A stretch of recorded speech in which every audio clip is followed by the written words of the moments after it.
Good afternoon and welcome to this week's Scots in Us podcast. We're very honoured to be joined this week by Chris Thomson, who is the Scottish Affairs Counsellor to the United States, our most important Scottish diplomat here in America.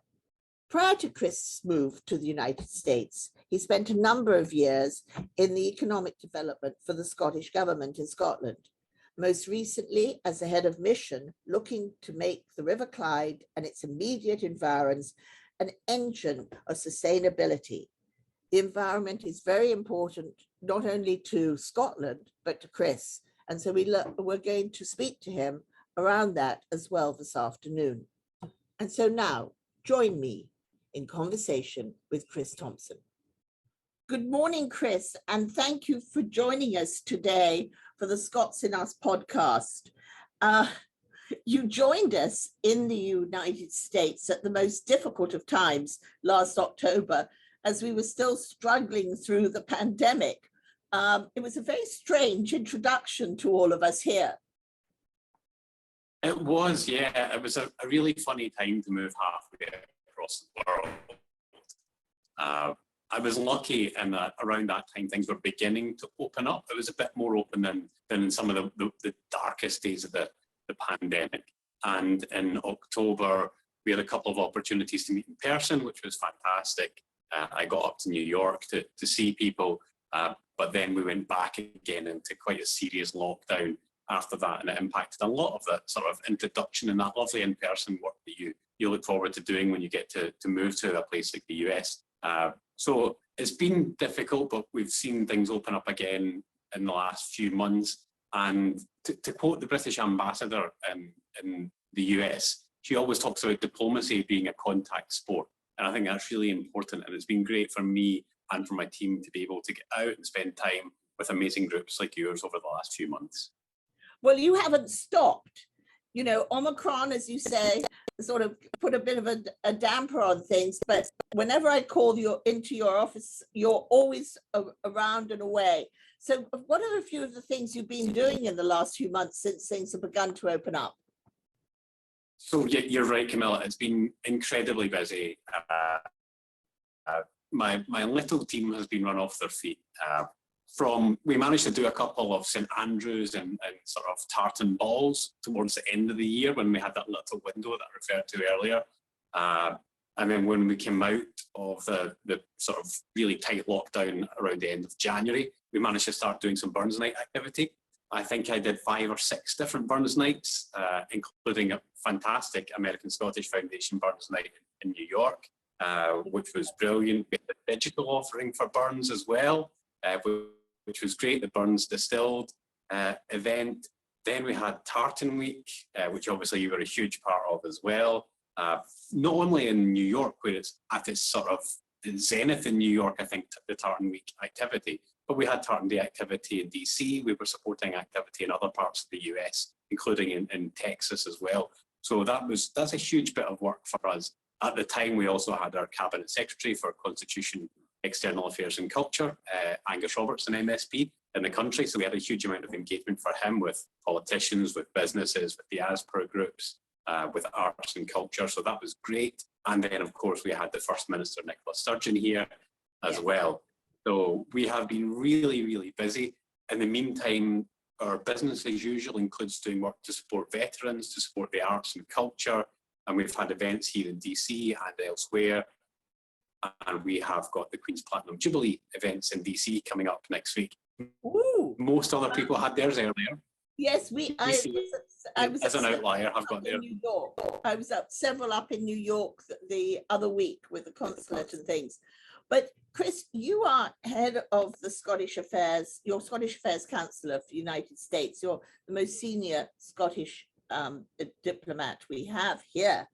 And so there must be very large goals and a focus onto certain things at this time that you're concentrating on. Could you share with us a little bit your main goals over here at this time? Of course, yeah. We've actually just gone through a really interesting process of working with partner organisations from Scotland who work in the US. So Scottish Development International, who are our business arm and Visit Scotland and Creative Scotland to talk about what their priorities are as well and try and shape them up together. So perfect time to be asking me that question. Really, we've got a few key points we want to work on. We want to make our networks bigger, more active, more diverse. That means on Capitol Hill with our caucus, but also means working with our diaspora as well to offer support, working with alumni from Scottish universities in the US. For me, the future of Scotland in the US is a better reflection of what Scotland looks like now, and an active group who are able to support Scotland's interests, whether that's culture and arts, whether it's business, tourism, whether it's heritage. Our diaspora groups are really key to that. And, you know, I was really impressed when I was at the American Scottish Foundation Burns Supper in New York at how widely you'd opened your arms to the wider community. And I thought that was really impressive and really the right way we want to take things. So I'm very grateful for you to be able to help with that. We also want to support the story of Scotland's just transition, which is our move from a heavily carbon-dependent economy, lots of oil and gas, to an economy where we are moving to net zero. And of course, Scotland has the world's most ambitious legal targets for moving to net zero by 2045.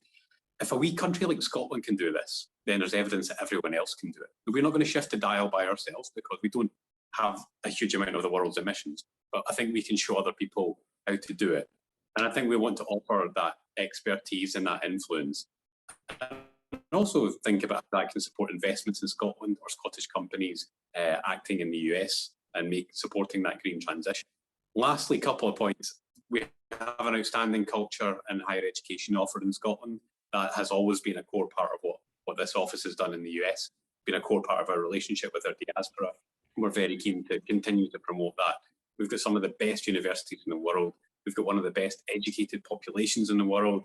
And Scotland isn't just a destination for, you know, a brilliant 1 year of your undergrad. It's actually a destination to think about research and innovation and what you can do with the rest of your career and what you can do with your business career. So there's a big crossover there with what that means for businesses coming into the US as well. We're working really closely with SDI to talk about how we talk about that with renewable energy, especially with the ScotWind offshore leasing project just having closed, and other things that people don't necessarily associate with Scotland, like our space industry. A lot of people don't understand that Scotland's actually a centre for small satellites, and we're in the process of creating 4 launch facilities in Scotland as well. So there's lots and lots and lots to do. Well, we're really in one of the things that has come out of the pandemic for us is our bi-weekly podcasts and Zooms, and also our bulletins, which are to share the stories of Scotland. And people love to want to hear of all this news and all that is going on. So we are delighted that we can work closely with your office to hear all this and to amplify it to the diaspora, because that's something that you really want us to do, is to share all that information in the best ways we can. Absolutely, and I'm a subscriber to your emails and to your podcast, Camilla. I am a fan, and I think it's hugely important to get the message out about the twin things of celebrating Scottish culture and heritage and where we've come from, but also talking about where we're going as well, because I think that's really exciting. Well, also, you know, when you talked about energy and all that you were doing, the fact that COP26 took place in the middle of a pandemic and was such a huge success and put such a focus onto Scottish environmental policies was fantastic. And I mean, we've just been using the recordings we had from 2021 to amplify what we're going to be doing for the Scottish North American Community Conference. And I think to replay and to reuse some of those wonderful COP26 moments would be a way to refocus again and speak to all that you're doing now. Yeah, and I think we've definitely taken a conscious decision to try and build on what happened at COP26. We had the biggest US delegation ever in the UK, never mind just in Scotland. We had more engagement with senior US politicians politicians in 2 weeks than we would have had in 10 years. Because COP26, particularly COP26, was such a big deal. It should be a turning point for the planet. And we were able to showcase not just our environmental policy, but I know that a lot of US politicians were really excited to see what we've been able to do. And we've been able to leverage that into discussions here in the US. But also talk about our innovation. Secretary for Agriculture to visit a vertical farming facility in Scotland and said this is what the future of agriculture looks like. You can use vegetables rather than having to use farmland out and ship things in from other countries. We were hugely impressed with that. And so there are a number of areas I think that we were able to. Also, as we've done a series with the museums around the cities and their capital improvement projects, and the environmental aspect of it and the carbon neutrality that they're trying to do, and Visit Scotland's project right now for responsible tourism are incredibly important to all these things. But I'm so I find it wonderful to see Scotland's giving so much emphasis to the arts, culture, heritage of these towns. Paisley, a $200 million capital improvement, with the anchor being the Paisley Museum, or Inverness with the castle and the Highland project that's going on there. It's really been wonderful. It's wonderful to see, and we're enjoying doing this whole series of visiting towns that have been opening up. We just did one with Edinburgh with the Treasures Gallery, and with Glasgow with Burrell. It's endless, and it's wonderful for us as visiting Scottish Americans to be able to know that this is waiting for us back in Scotland. Yeah, and I'm back in Scotland in September, and the last time I got to visit the borough was before it was refurbished. It's on my to-do list when I go back because it's such a spectacular and beautiful place. And I think you're right to highlight the work that's being done, particularly in places. So Paisley is adjacent to Glasgow. I would always tell you this, people from Paisley will always tell you that they're separate. They're not quite in Glasgow.